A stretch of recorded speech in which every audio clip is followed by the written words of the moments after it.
Here is my recipe for spicy Italian chicken pizzagna.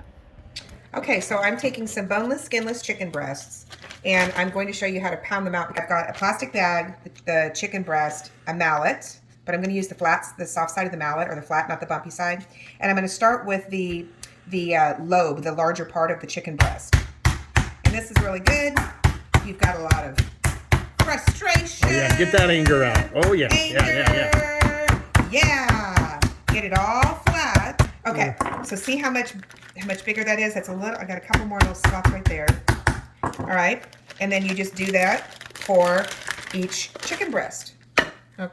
Once the chicken breasts are pounded out, season them with garlic, salt, and pepper. Saute lightly in a skillet with olive oil until just browned on both sides. Now we're ready to start building the pizzagna. So you put the grated mozzarella, and then you add a layer of very thin sliced deli salami, and then you just get your favorite jarred marinara sauce, pour a little bit of that on top, smooth it all around. Now I'm adding a layer of spinach, and I could have like zhuzhed it up in the marinara sauce, which is what I used to do when the kids were little. But you know, they're all grown now, and so as an adult, you have the right to make the choice as to what foods you want to put in your body. So if my son decides that he doesn't want to try the spinach, he can easily scrape it out. So finishing up this layer. Okay. And you don't have to make it nice and pretty, but I chose to. So now what I did was I took the first layer of thinly sauteed chicken breasts, just seasoned with garlic, salt, and pepper, and I cooked them in olive oil, and I just kind of laid them out. Now, this is kind of a larger serving dish, so I ended up with 5 thinly sliced chicken breasts. So my plan was to do 2 chicken breasts per layer, and then take the 5th chicken breast and kind of slice it up in half. When I get the next layer going, I'm going to lay the chicken out this way. So hopefully every bite will have some chicken. So I'll do that next. Then you just start the process over. Cheese, salami, marinara, spinach, chicken, and then I'll show you how we'll finish it off. The second layer of marinara sauce, you need to make sure that it's just a real thin layer, like any good lasagna. Of course, this is like a chicken Parmesan bake, but if any kind, or yeah, my keto version of it. Anyway, if you have too much liquid in the center, it will slide right off the plate once you cut into it. So just a thin layer, just to make sure that everything stays moist.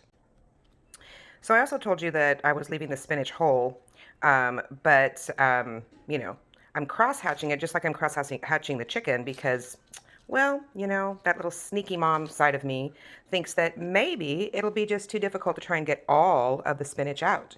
So if I cross-hatch it, then the odds are more likely that I'll get a little bit of vitamin A and greens into my boy. Okay, so I topped it off with a little bit of cheese, the last of the marinara sauce, and of course, you can never have too much cheese. So let's finish this off. Sprinkle just a little bit more. And just a little bit more. Obviously, you can use a low-fat mozzarella. You can substitute whatever Italian type cheese you'd like. I kind of wanted to make this a cross between spicy Italian pizza. That's why the salami is in there, and then a chicken Parmesan. But there's no Parmesan cheese. Oh my goodness! So I guess I better add some. So here we go with crushed red pepper. Sprinkle, sprinkle, sprinkle, sprinkle, sprinkle, sprinkle, sprinkle, sprinkle. Whoops! I'm not good at videoing and working at the same time. So anyway, you can kind of see, there you go. You can see the little chili flake. You could add some fresh basil if you wanted. That's probably what I'll do is tear on some fresh basil at the end and maybe sprinkle it with a little bit of olive oil. But it's getting ready to go into the oven. It will bake for, I'm going to say approximately 20-25 minutes, we'll see, covered in 350-degree oven. And then I'll probably take the lid off and just to get the rest of the cheese all bubbly for another maybe 10 minutes. I will show you the end results when we return. Holy smokes, people, I just pulled this out of the oven and you can still see it's bubbling. I could even hear the bubbling when I first pulled it out. That is to die for. Oh my gosh, it smells so good. So What I'm going to do is obviously I have to let this sit and before I want to cut into it so that the cheeses kind of firm up a little bit. But I will serve this with a side salad. And for those of you that are not on the low carb kick, then a nice piece of crusty French bread or Italian sourdough would be awesome with this, especially to soak up the marinara sauce. Anyway, I will probably send one more picture of what it looks like all dressed up, but bon appetit. Okay, so it's been out of the oven. It's nice and set, and I've already pre-cut it into 9 squares. And let's see how this works. Let's see if I can get this in here.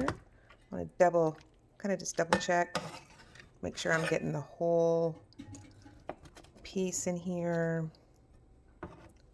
Just kind of, because remember, there's layers of chicken, cheese, salami, spinach. Ooh, can you see those layers? Okay. Let's see. Ooh, ooh, ooh, ooh, ooh. That looks good.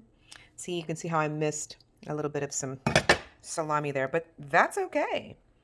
Here we go, peeps. This is what is for dinner tonight. Chicken chicken pizza parmesan is what I called it. Have a great evening.